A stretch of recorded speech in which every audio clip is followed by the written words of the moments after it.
Hey everybody, I'm at work. Can you tell? Here's the giveaway.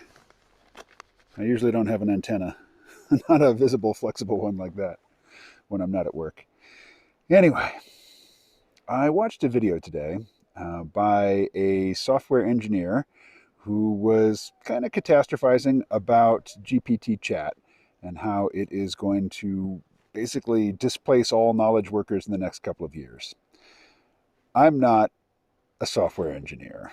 So, I can't say with his level of expertise and inside knowledge what the situation is, but I'm pretty certain there will be computer engineering jobs, software engineering jobs, programming jobs that human beings will still be performing 2 years from now and probably 10 years from now. Maybe this video won't age well. Many don't. If you watch this 10 years from now and you are a former programmer and you're now living in a cardboard box or whatever, let me know. You clearly have internet access, so hit me up. I will revisit this. This brim on this hat, let me tell you. Well, I got the hat head, so it's either the brim or the hat head. Anyway, I'm in a job right now where I'm a snowmaker, which we're getting a lot of natural snow right now, and we're having some technical issues that I will not describe. So we haven't actually been making much snow recently, so I'm really a snow mover. I shovel a heck of a lot of snow. I've shoveled more snow in the past couple of months than I have in all the rest of my life put together. And I've lived in cold places. I've shoveled snow. So, it's not a trivial statement to say that I've shoveled more. 2023 is only a few days old. I shoveled more snow in 2022 than in all the other years of my life combined. All 54 of those fucking years. Anyway, point being, the video that I watched, and I don't remember the YouTuber, it's not somebody I watch regularly, just the algorithm threw it at me and I clicked, I took the bait. I'll see if I can find it and screenshot it and link it and all that. But this guy was saying, and this is nothing new, to anybody watching or listening, any C-Realm listeners, AI is moving a lot faster than robotics. Remember Asimo, the little Japanese robot from Honda from turn of the century? We don't really have much in the way of, robots roaming around out in the worlds, fairly autonomously. We don't have much more going than we did 20 years ago. I mean, it's moving very slowly, unless you count self-driving cars as robots, which, fair enough. They don't have hands, though. They're not humanoid robots. They can't just slide right into a human job and displace a human worker.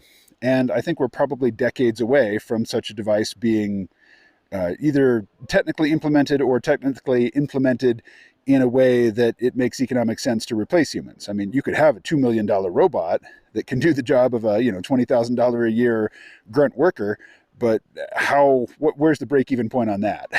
What's the motivation? In fact, I can't reproduce it from memory, but there's a great Kim Stanley Robinson quote about, it's from a book. I think it's 2312 is the book. I listened to the audiobook and, that quote just leapt out at me. So I went and found it online. Here it is.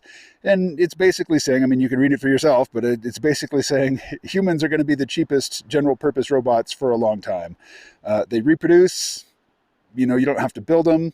You give them a modicum of drugs, to dull their discontent, and they'll just keep coming back to work every day, and here I am, an exemplar of this principle articulated so adroitly and eloquently by Kim Stanley Robinson. So the point that I was going to make, and I'll probably put it in the title, just, for the TLDR or TLD didn't watch, I think snowmaking, by the time snowmaking can be completely automated, the world will be utterly transformed. We have automation here. We have lots of guns. We have computers. We have, displays that update temperatures at the various hydrants and the various weather stations around the mountain. We can move guns, turn them on, turn them off from our central location, but that's not most of the guns. Most of the guns are very simple, big hunks of metal, basically, that you hook fire hoses up to, and you pump air through them, and you put a lot of nucleated water out into the cold air and it falls as snow, but they need to be moved, they need to be rearranged, they need to have their positions changed. It's not anything that robots can do right now. And I think it'll be a very long time before a robot could even, get from the top of the mountain to the bottom of the mountain without guidance and help and somebody to pull it out of the snow or out of the ditch or whatever. Um, so right now, the most prestigious jobs are knowledge jobs. They're science jobs, they're big tech jobs. And these are the jobs that are falling most quickly to AI. These are the tasks, these are the skill sets, the things that we used to think of as being the most special. A human's ability to move through an environment and manipulate objects. I mean, animals can do that. That's not special. Well, it turns out it is. Turns out it is very special. So the YouTuber who is the software engineer who did what I consider to be a catastrophizing video that I watched earlier today, he mentioned that the jobs that are going to be safe jobs are going to be physical jobs, but also jobs that rely on one's ability to relate to other human beings. One's relational skills. I think will probably fall to AI before just generalized labor will. But still, it's going to last longer than programming or, sorry, artists, creating imagery.